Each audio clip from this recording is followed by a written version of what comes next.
केंद्रीय गृह मंत्री दमन और दादरा नगर हवेली लोकसभा क्षेत्र से भाजपा उम्मीदवार के प्रचार के लिए 4 मई दोपहर 3 बजे माना कॉलेज ग्राउंड में एक सामूहिक बैठक को संबोधित करेंगे।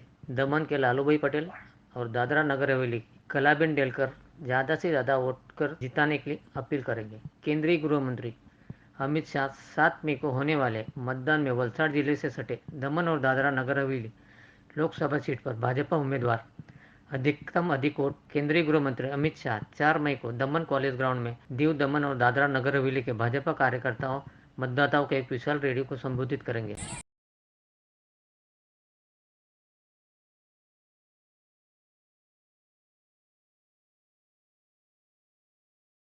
નમસ્કાર, હું મારા દમણ અને દીવવાસીઓને જણાવવા માગું છું કે તારીખ 4/5/2024 અને શનિવારના રોજ બપોરે 3 કલાકે આપણા દેશના આદરણીય ગૃહમંત્રી અમિતભાઈ શાહજી અહીંયા એક સભાને સંબોધન કરવા માટે આવી રહ્યા છે।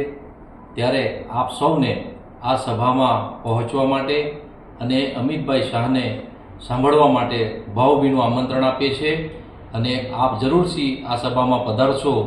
આ સભાનું સ્થળ કોલેજ ગ્રાઉન્ડ દમણમાં રાખવામાં આવેલી છે, તો વિશાળ સંખ્યામાં આવી આપણે અમિતભાઈ શાહનું અભિવાદન અને સ્વાગત કરીએ એવી આપ સૌને નમ્ર અપીલ સાથે ફરીથી હું આમંત્રણ પાઠવું છું। ભારત માતા કી જય।